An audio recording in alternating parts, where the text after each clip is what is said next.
첫 번째 순서로 경북대학병원 정신건강의학과 교수님이신 원승희 교수님께서 자해와 명상에 대해서 발표해 주시겠습니다. 큰 박수 부탁드립니다. 예, 안녕하십니까. 소개받은 원승희입니다. 실제로 명상을 잘 이렇게 전문가 이렇게 얘기하시는 참 부끄럽습니다. 사실은 저도 아직 계속 배우고 있는 입장이고요. 예, 저는 이제 경북대학병원에 근무를 하고 있습니다만은 위센터라고요. 대구는 이제 대학병원 위센터를 운영하는데 그 위센터에서 소아청소년 대상으로 정서적으로 힘든 친구들을 좀 케어하는 그런 프로그램을 제가 운영을 하고 있습니다. 최근 한 3, 4년 전부터는 명상, 특히 마인드풀리스를 이용한 어떤 그런 정서적으로 안정하는 프로그램을 조금 활용은 하고 있습니다만 아직까지는 그 경험이 그렇게 이제 많은 편은 아니라고 생각되는데요. 일단은 자유 명상에 대해서 제 맡은 주제를 강의를 하겠습니다. 자해에 왜 관심을 가져야 하는가? 굉장히 많습니다. 최근에 이제 우리나라 같은 경우는 한 2010년도 이후부터는 폭삭 늘어나는 것 같고요. 연구자에 따라서는 뭐 5.8%다, 뭐 35.9% 이렇게 얘기하지만 대상자와 연구에 따라 다양할 것 같고요. 외국도 마찬가지입니다. 그러면 이것이 우리나라만의 문제냐? 그렇지 않습니다. 전 세계적으로 자해가 증가되었습니다. 우리나라 같은 경우는 초중 고등학교 대상으로 정서행동 특성 검사라는 걸 합니다. 거기서 보면은 자해에 대해서 의사가 있느냐 이렇게 물어보는데 보면은 매년 증가하고 있는 추세입니다. 최근에 발표된 전국 응급실에 자해 시도로, 자살 시도가 아니고 자해 시도로 왔는 이 연구 결과를 살펴보면요, 여기 보면 한 16세 때, 한 중학교 2, 3학년 때부터 거의 성인, 그때부터는 이제 성인기까지 거의 이 비슷한 수치에 나타냅니다. 보통 이제 초등학교 고학년에서부터 중학교 쭉 올라오면서 점점 증가해가지고요. 예전에는 자해가 일시적으로 왔다가 끝난다고 생각했었어요. 좀 나중에 성인이 되고 나면은. 근데 최근 연구들을 보면요, 그렇지가 않습니다. 최근 연구들을 보면은 자해 연령이 점점 낮아지고 있고요. 그 다음에 자해 연령이 또 높아지고 있습니다. 그 폭이 점점 증가되고 있다 하는 것이죠. 어렸을 때 자해했는 친구들이 성인이 되면서 중단하는 게 아니라 그 친구들이 계속 진행된다 하는 사실들을 보여줍니다. 여러 가지 정신 건강에 좀 적신호가 되겠죠.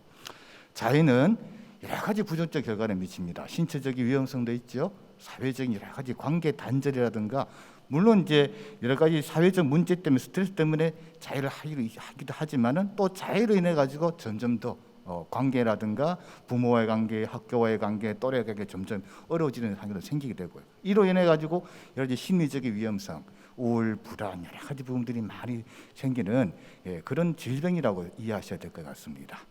또 자해의 위험성은 정신의학적 여러 가지 문제가 또 동반되기도 합니다. 자해하는 아이들이, 때로는 자해하는 사람들이 다른 물질이라든가 다른 것을 많이 사용하는 경우도 많고요. 학교 부정 문제, 직장의 부정 문제, 불을 동반되는 수가 굉장히 많지요. 무엇보다 자해의 위험성이라고 하는 것은 자해 자체는 자살 시도하고는 다릅니다. 그런데 자해가 오랫동안 지속되면요, 결국에는 자살로 진행되는 수도 많고, 또 상당수의 자해하는 아이들이 상당수가 자해를 반복하고 있으면서 또 자살 의도가 아주 심한 건 정도는 아니라 하더라도 자살 의도를 가지고 있기 때문에 점점 위험해집니다. 코로나19 이후에 대구에서는 꼭 1년 전입니다. 다른 전국 지역에서 최초로 지역 대감염이 일어났습니다. 그래서 작년에 2월달, 3월달에 대감염이 일어났고, 그다음 지금은 조금 줄어가지고 유지를 하고 있습니다만은 전국에서 아마 코로나에 대한 어떤 스트레스라든가 정서적 위기들을 아마 대구가 제일 먼저 경험했을 것 같습니다. 그래서 저희들이 대구 지역에서는 여러 가지 정신건강 조사를 하고 있는데요. 작년에 5월 달쯤입니다. 대감염이 조금 사그러들고 아이들이 첫 등교를 할 무렵에 제가 있는 센터하고 대구 강인시 교육청에서는 표집된 어떤 대규모 설문조사를 실시했습니다. 그 중에서 네가 코로나19로 관련돼 가지고 안 그러면 최근에 코로나19가 발병하고 나서 정서적 위기를 경험한 게 어느 정도이냐 이렇게 물어보니까 한 600명 정도가 응답자 중에 한 8,000명 중에서 600명 한 0.7% 정도가 그런 게 경험했다고 합니다. 한 번이라 경험했다고 하는데 상당수가 굉장히 이런 것들 여러 번 경험했다는 얘기를, 정서적 위기를, 여기서 말하는 정서적 위기는 저희들이 정의를 어떻게 했냐면 상당히 심각해서 죽음의 의사도 가끔 들 정도까지 이렇게 심각하게 정도로 해놨더니만 굉장히 많은 친구들이 그걸 얘기를 하고요. 그 다음에 보는 게 뭐냐면 이런 정서적 위기가 있을 경우에 어떤 식으로 대처를 하느냐 하니까 그냥 아무 대처도 없다는 사람이 굉장히 많아요. 그리고 심지어 자신이나 타인한테 자해라든가 타의를 하는 경우도 굉장히 있고요. 그 다음에 이런 정서적 위기가 상황이 생겼을 경우에 누구가 상담을 하느냐, 누구가 대화를 했을 경우에 오히려 혼자 딱 하는 경우, 아무도 없다 하는 경우가 상당한 퍼센트를 차지하고 있습니다. 그래서 이 연구계 쪽으로 분석을 해보면은 이 정서적 위기, 코로나19 이후에 정서적 위기를 굉장히 심하게 겪는 아이들의 주요 요인이 이미 이전부터 심각했던 아이들이 더 심하게 느끼고 있는 것 같아요. 이런 부분들이 아마 코로나19 이후에도 정서적 위기라든가 이런 스트레스라든가 자해라든가 우울증 이런 학생들의 이런 부분들이 점점 더 심각해질 거라는 예상을 할 수가 있습니다. 실제로 아직 정식 통계는 나오진 않았지만은 학생들의 10대와 20대의 이 자살률이라든가 또는 이 자해율이 상당히 증가됐다는 얘기들이 많이 있습니다. 조만간에 그 통계가 나오게 되면은 이런 부분들을 좀 더 확인할 수 있을 것 같고 나중에 좀 더 심층적인 구체적인 어떤 대응 방안을 세워야 될 것 같습니다. 자, 그럼 자해에 대해서 조금 설명을 드려야 될 것 같습니다. 이 자살은 우리가 행동, 그러니까 자기 신체를 해야 하는 행동들은 이 스펙트럼상에서 생각할 수 있는데요. 이 자해는 요즘 비자살적 자해라는 전문 용어를 사용합니다. Non-suicidal self-injury, 줄여서 NSSI라고 쓰는데 왜 구분하느냐면요. 순서는 자해라고 하는 것은 자살 의도가 없습니다. 그래서 밑에 있는 suicide ideation, 자살 사고, 중단한, 자기가 하락하다가 중단했는 거죠. 중단된, 다른 상황에 따라서 중단된 자살, 그 다음에 자살 사망까지 이런 모든 것들은 자살의 의도가 있는 것이고요. 자해는 자살 의도가 없는 것이기 때문에 조금 구분해서 우리가 살펴봅니다. 그래서 자해는 의도적이고 의도적으로 자신이 가했고 사회적으로 용납되지 않는 방식으로, 그렇지만 치명도가 낮은 방식으로, 그다음에 왜 하느냐, 심리적 고통을 감소시키기 위해서 이렇게 한다, 이렇게 얘기를 합니다. 자해를 시작하는 시기가 보통 이 초등학교 고학년 내지 중학교 때 올라오기 때문에요. 좀 심각한 문제지. 옛날에는 이렇게 생각해서 아까 말씀드렸다시피 잠시 그러다 그만뒀지 했는데 소아청소년기에서 이 자해를 한다 하는 여러 가지 의미가 있습니다. 왜냐하면 소아청소년기는 아직은 발달 단계에 있습니다. 그래서 발달 단계에서 일어나는 여러 가지 이런 자해적 행동 같은 것들은 나중에 추후에 이런 발달에서도 문제를 일으킨다거나 또 여러 가지 상처들이 결국에는 트라우마죠. 이런 부분들이 조금 전에 이제 앱스타인 박사님께서 그렇게 말씀하셨죠. 외상 후 스트레스 장애는 없다. 외상 전 스트레스 장애다. 오히려 지금 현재 스트레스는 반복된 스트레스라 이렇게 트라우마다 얘기하신 적이 있는데 마찬가지입니다. 이렇게 자해를 계속하게 되면요, 성인의 정신 건강까지도 계속 영향을 주게 되는 상황이기 때문에 특히 소아청소년기의 자해가 빈발하게 되는데 적극적인 대처가 필요합니다. 심지어 어느 정도냐면 자해가 전 세계적으로 많다 보니까요. NSSI라는 하는 진단명이 이번에 DSM-5에 정식으로 진단명으로 들어오게 됐습니다. 물론 이제 이거는 연구용 진단명이지만은 들어올 정도로 이미 이거 자체를, 옛날에는 이 자해 자체를 보더라인 퍼스널리티 디소더, 예를 들어 경계성 인격 장애증들이 주로 하는 행동이라고 봤지만은 지금 그것이 아니고 이게 자해를 한다고 무조건 인격 장애로 봐서는 안 된다. 자해 자체가 약간 여러 가지 질환들이 겹쳐 있는 부분이 있지만은 굉장히 중요하고 심각한 부분이기 때문에 이 자체에 대해서 우리가 진단을 하고 접근해야 된다 하고 현재 정신의학계에서는 움직이고 있습니다.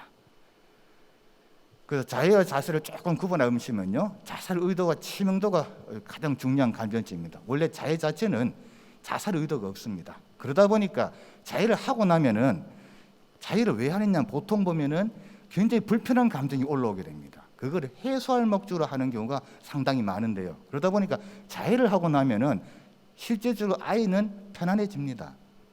그래서 자해 자체는 하고 나서는 정신과적인 응급 상황이 아니에요. 그걸 직접적으로 입원시키고 그럴 필요가 있는 건 아니에요. 물론 그런 자해들이 자살 사고가 동반되었다거나 너무 심한 자해를 한다거나 치명적인 부위를 자해할 경우에는 응급하게 봐야 되겠지만 일반적인 단순하게 하는 자해 같은 경우에는요, 일단은 게임 오버입니다. 본인이 불편한 것은 해결된 상황이에요. 그래서 이걸 자칫 잘못 접근하게 되면은요, 이 자해 행동이 강화되는 수도 생겨요. 가끔씩 학교에서 의뢰가 들으면 학교에서 대놓고 자해를 한다. 이거 어떻게 해야 될 거야? 이런 경우도 있게 되는데 다른 여러 가지 합병증이나 후유증까지로 발달할 수 있게 되는데 일단 자해 자체는 단순한 자해 자체는 저시 같은 응급 상황은 아닙니다. 자살 시도는요 응급 상황이에요. 자살 시도했다가 실패하게 되면 이 사람은요 못 죽은 것에 대해서 괜히 더 괴로워합니다. 거기 있으면 곧 시도하려고 합니다. 그래서 자살 시도는요 빨리 즉각적인 보호 조치가 필요합니다. 그래서 자해와 자살 시도는 조금 구분해야 됩니다. 그래서 그 구분해서 접근하는 게 가장 중요한 것인데 자칫 잘못하면은 자해 시도를 자살 시도로 잘못 접근하다 보면은요 이 자해 시도 자체가 때로는 강화될 수 있는 그런 부분이 있기 때문에 잘 감별하는 게 중요하고요. 그렇지만은 자해는 자살은 아니지만은 계속 반복된다거나 이 자체가 점점 강도가 심해진다 그러면요 분명히 자살의 중요한 위험 요인이 되기 때문에 자해 자체를 반드시 치료를 해야 될 상황들입니다. 자, 왜 자해를 할까? 아이들이 이렇게 얘기합니다. 제일 쉽게 얘기한 아이들이 뭐냐면은 뭐가 가슴이 풍선처럼 빵빵해졌다가 자해를 하고 나면 푹 기분이 바람이 빠져가지고 살 것 같은 기분이 든다고 얘기합니다. 이 여러 가지 얘기를 하는데요. 이 첫 번째 가장 중요한 게 부정적인 감정이라든가 부정적인 생각을 자해를 통해서 없애버리는 것, 해소시키는 것. 그래서 보통 이렇게 얘기합니다. 심리적인 고통을 신체적 고통으로 해결하는 거라. 그런 경우도 있고 그 이외에 보면은요 어떤 친구들은 굉장히 불편한 감정이 생기면 보통 애들이 멍 때린다 그러거든요. 이 해리 인생이라 하게 됩니다. 이럴 때 자해를 하게 되면 현시간으로 돌아오기 때문에 그렇다. 때로는 해야 될 일들을 자해를 통해서 안 할 경우 때로는 주변의 관심과 지지를 받기 위해서 이런 경우도 있습니다만 상당수의 아이들의 첫 시작에 자해는 이 굉장히 불편한 감정을 제거할 목적으로 시작을 합니다. 그래서 이런 자해에 대해 여러 가지 통합 이런 좀 모델이 있는데요. 결국에는 자해 자체는 그 결과일 뿐이고 자해 이전에 여러 가지 유전적 모델, 환경적 모델 이런 걸 통해 가지고 취약성이 생겨서 이런 자해라 어떤 스트레스가 반응으로 나타나고 이 스트레스 반응을 해결할 목적으로 자해를 한다. 좀 이런 식으로 이해하는 통합 이론 모델을 얘기합니다. 자해는요 굉장히 효과적이에요. 수면제를 드시고 수면제 중독 생기시는 불면증 환자 생기시는 분들은요 수면제 자체의 중독성보다도 수면제가 효과적이기 때문에 중독이 생깁니다. 왜 그러냐면요 굉장히 수면제 먹으면 굉장히 편해요. 잠 잘 듭니다. 굳이 고생할 필요 없어요. 그런데 딱 밤에 시간이 되면은 수면제를 안 먹으면 불안해져요. 잠이 올까 싶어가지고. 이것처럼 자해도요 신체적 고통을 느끼는데 처음에는 두렵지만요 점점 하는 애들이 신체적 고통도 덜 느낀다고 합니다. 그런데 자해를 하게 되면 굉장히 빨리 바람이 확 빠져버려요. 불편했던 감정들이. 그러니까 효과적입니다. 건강하지 않은 효과적이에요. 그런데 애들이 중독이 된다 하는 거예요. 이 자체가 자꾸 반복을 하게 됩니다. 다른 방식으로 가는 것을 주저하게 됩니다. 왜? 이게 편하기 때문에. 그래서 이게 자해라고 하는 건 좀 더 깊게 아실 필요가 있어요. 그래서 이거를 제가 조금 모델을 설명드리면 제 첫째는 스트레스 취약성입니다. 이런 아이들이 먼저 알아야 될 게 뭔가에 스트레스가 있다 하는 건데요. 스트레스 취약성은 르네아는 세 가지를 얘기했어요.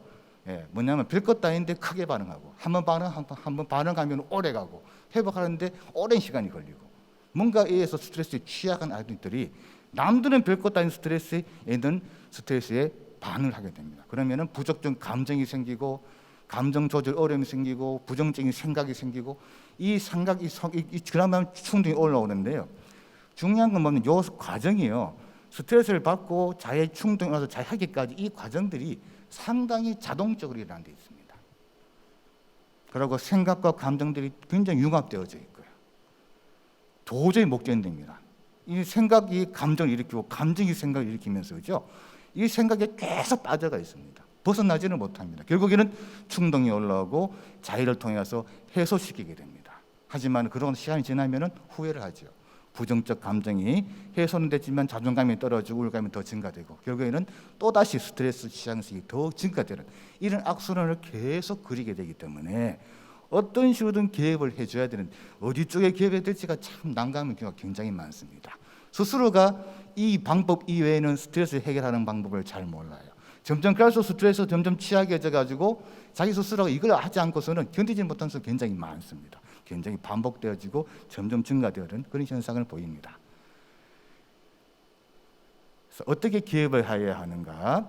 기존의 치료 방법들은 전부 다 가만히 보시면요, 스트레스 취약성에 초점을 맞추었어요.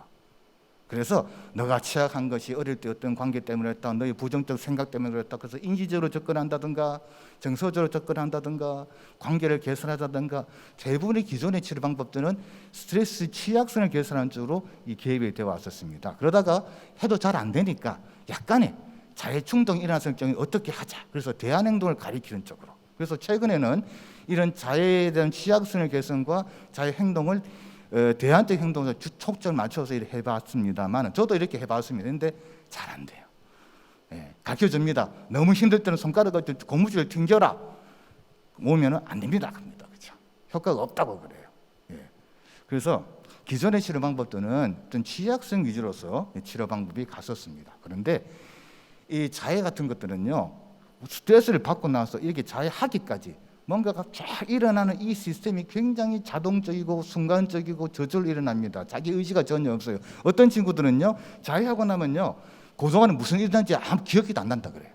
그만큼 또 해리 형성도 일어나게 됩니다. 그래서 아무리 스트레스 취약성을 접근을 줄이는 것도 중요하지만은 실질적으로 이렇게 중간적으로 스트레스를 받고 자해하기까지 일어나는 이 과정에서 개입이 필요하다 하는 데 있어요. 방금 얘기했잖아요. 오토매틱합니다. 얘네들은요, 곧바로 생각과 감정이 어떤 별것도 아닌 자극을 받게 되면요, 온갖 부정적인 생각, 감정들이 쫙 올라와 가지고서는요, 엄청 힘들게 합니다.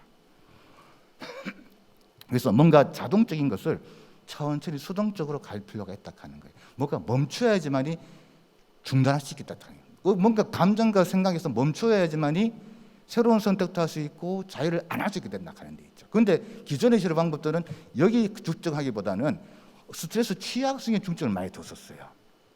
그래서 멈춤이 필요한 거고, 빅토로 이런 얘기했죠.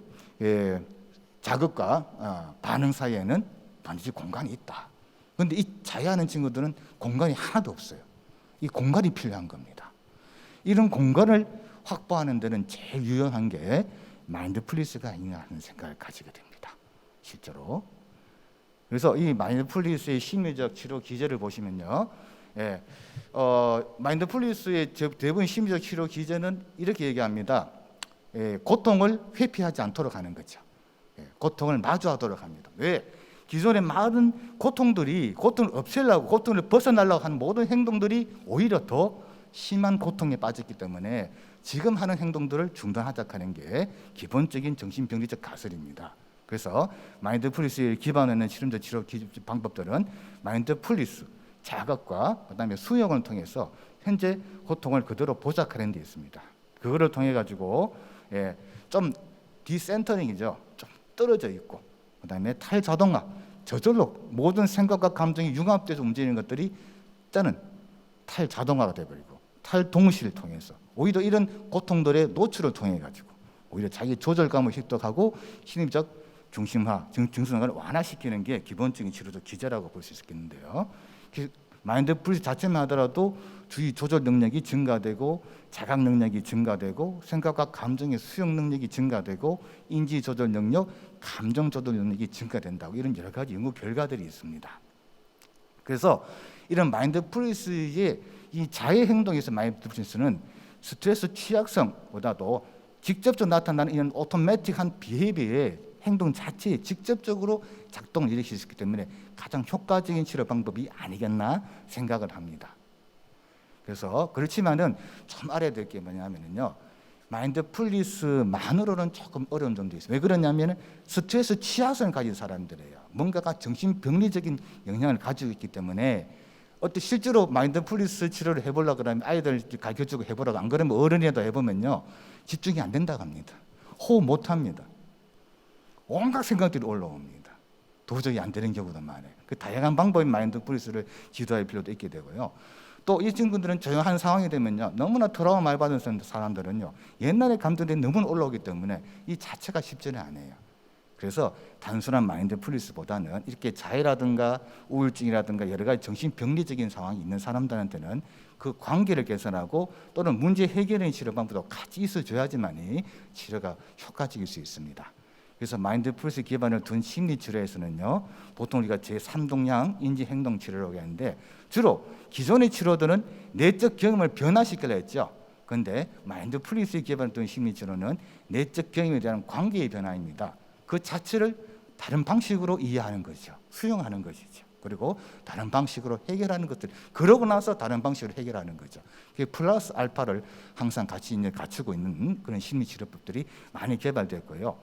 그래서 살펴본 마인드풀니스 기반의 치료법은 지금 최근에 많이 유명한 것들이 이 다이렉트 비헤이비어 테라피, DBT, 그다음에 MBCT, 액트와 같은, MBSR은 사실은 좀 플러스 알파가 좀 부족하기 때문에 이 DBT나 MBCT나 액트 같은 것들이 상당히 이런 위기 상황에서 많이 좀 적용될 수 있는 그런 기반적 치료가 되겠습니다. 실제 연구 결과들 보면은 가장 현재까지 가장 조금 이런 위기 상황, 이게 자해라든가 자살 시도 위기 상황이 제일 효과적인 것은 DBT라고 나와 있거든요. 그다음에 MBCT, 그다음에 액트, MBT라고 하면 멘탈라이제이션 비헤이비어 테라피라고 그래가지고 그런 것도 효과가 있다고 얘기하는. 사실 이건 약간 착각일 수도 있어요. 왜 그러냐면은 제대로 된 연구, 요즘 RCT 연구가 많으면 많을수록 이게 좀 높게 나오거든요. 그 RCT 연구를 많이 못하는 상황 되면 여기 이런 이제 시스테마틱 리뷰에서는 좀 작게 나올 수밖에 없지만은 원래 이제 DBT 자체가 상당히 위기 상황들, 보더라인 PD, 그러니까 경계성 인격 장애 환자들의 자해 행동 내지 자살 시도에 초점 맞춰서 개발된 치료다 보니까요, 상당히 효과는 굉장히 효과적인 것으로 많이 나타나고 있습니다. 다이렉트 비헤이비어 테라피는 수용과 변화를 위한, 수용을 위한 마인드풀니스에서 수용을 하고, 변화를 위해서는 어떤 프로블럼 솔빙, 기존의 여러 가지 치료 방법들을 많이 같이 갖추고 있습니다. 그래서 위기 상황에서 적극적으로 대처할수록 이렇게 다이렉트 비헤이비어 테라피가 구성되어지는데, 최근까지 나오고 있는 방법 중에 가장 효과적인 치료 방법이라고 소개되고 있습니다. 특히 이 다이렉트 비헤이비어 테라피는 이제 가장 핵심적인 것은 자해를 많이 한 소아청소년들이니까요. 소아청 청소년에 대한 어떤 DBT 프로그램도 개발되어져 있고, 약간의 어른용과 조금 다릅니다만은 상당히 효과적이라는 얘기들이 많이 나오고 있습니다. 그런데 소아청소년 대상의 자해 연구, 자살 연구는 쉽지 않아요. 현실은 쉽지 않습니다. 왜냐하면 이게 윤리적 차원도 많이 크기 때문에. 그래서 근데 최근 나온 연구 결과들 보면 굉장히 효과적이라는 얘기를 많이 합니다. 그 외에 MBCT도 최근에 굉장히 효과적이라는 얘기 나왔는데, MBCT가 이제 상당히 영국에서 개발됐는데 상당히 영국 자체의 지원을 많이 받습니다. 그래서 영국권에서는 상당히 이 치료 기법들이 또 효과적이라고 또 얘기되고 있고요. 그 외에는 이제 액트죠. 액트도 최근 들어서는 효과가 보인다 이런 얘기를 하고 있습니다. 이 명상에서 또 다른 한 큰 축이 컴패션, 컬티베이트 프로그램 컴패션 쪽입니다. 최근에는 마인드풀니스보다는 또 컴패션에 상당히 많이 초점을 맞추고 있죠. 그 여러 가지 컴패션, 컬티베이트 프로그램들이 저기 소개되고 있는데요. 이 중에서 이제 MSC, 마인드풀니스 셀프 컴패션이죠. MSC에서 이 셀프 컴패션의 개념을 조금 더 정립을 시키면서 제일 강조를 하게 되는데, 아무래도 제 자신도 이게 셀프 컴패션 자체가 자존감이 낮은 친구들한테 상당히 큰 효과가 있지 않겠나, 그런 생각이 많이 드는데, 그러다 보니까 뭐 여러 가지 셀프 컴패션 자체에서 연구들이 있습니다. 그러니까 셀프 컴패션이라든가 셀프 펄기분 이런 이제 자기 위한, 자기 연민에 대한 이런 방식들의 프로그램들이 상당히 자살이라든가 자해 시도 있는 사람한테 조금 영향을 조금 적게 개선시켜주는 역량을 가지고 있지만은 아직까지 그 연구가 그렇게 많지는 않아요.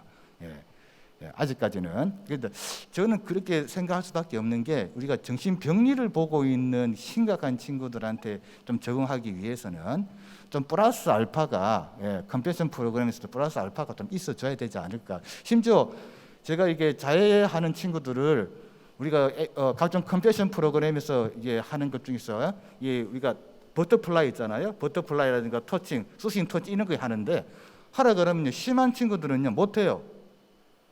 이거를 하는 게 굉장히 낯설대요.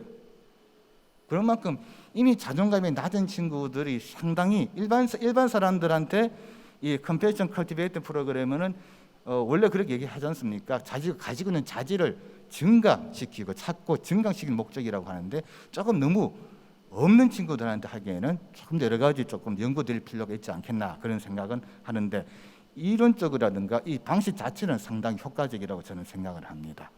그래서 최근에는 특히 MSC 같은 경우에는요, 10대들을 위한 그런 프로그램도 개발되어 있죠. MFY라 그래요. 아마 제가 알기로는 내일 캐런 블루스 교수가 아마 강의를 하실 건데 그분이 이게 개발하신 프로그램인데요. MFY도 좀 시도를 많이 하고 있는 것으로 알고 있습니다. 그래서 MFY가 최근 나온 것들은 이게 자기 자존감을 올려주고 그다음에 이제 부정적인 그런 이벤트에 대해서 해결할 수 있는 그런 좋은 프로그램이라는 얘기를 하고 있는 것 같습니다. 그래서 컴패션 프로그램 중에서는 MFY가 10대들한테 가장 정립되어 있기 때문에 아마 효과적이지 않을까 이런 생각을 합니다.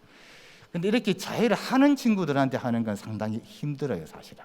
그래서 외국 같은 데서는요, 특히 영국이 많이 중심이 됐는데 영국과 미국이 중심이 돼가지고 아예 마인드풀 스쿨이라고 하는 프로그램을 굉장히 포커싱하고 있습니다. 아예 발달 단계에 있는 친구들한테 이모션 레귤레이션, 감정 조절, 리질리언스, 웰빙 이런 프로그램은 분명히 효과가 있으니까 이 자체를 아예 발달 과정이 있는 친구들 직접 제공해 주면서 이걸 더 증진시키자. 나중에 생기는 친구들을 하려고 그러면 너무 힘이 들다. 이런 차원에서 외국 같은 데서는 오히려 학교 자체에서 마인드풀 프로그램을 할 것을 굉장히 하고 있고요. 특히 몇몇 프로그램들을 볼 것 같으면은 연령별로 다양한 방식의 마인드풀리스를 할 수 있도록, 그 다음에 좀 더 컴패션까지도 같이 넣어줘 가지고 나와 남까지 소셜까지 다 우리가 웰빙을 할 수 있는 그런 데까지 그런 사람으로서 만들어보자라는 차원에서 마인드풀 스쿨 프로젝트를 열심히 하고 있습니다. 우리나라도 이게 좀 필요하지 않을까 생각을 가집니다. 이제 마지막으로 시간을 다 된 것 같은데요. 요약하면은 자유행동개입에서 명상은요 아주 효과적이라고 생각되어집니다. 특히 오토매틱한 비हे비어를 보이는 스트레스와 자해 행동까지 나타난 여러 가지 상황들에서 직접적으로 개입함으로써 이거를 해결할 수 있는 좋은 기법이라고 생각이 되고요. 그런데 자해하는 친구들은 여러 가지 정신병리가 많이 있기 때문에 플러스 스트레스 취약성까지도 해결할 수 있는 그런 프로그램들이 좀 더 효과적이지 않을까. 그래서 최근 나온 여러 가지 마인드풀 베이스라든가 컴퓨터 베이스 그런 프로그램들이 분명히 자해를 스탑할 때는 가장 효과적이다 이렇게 생각됩니다. 저는 여기서 마치겠습니다. 예, 우리 원승희 교수님에게 큰 박수 부탁드리겠습니다.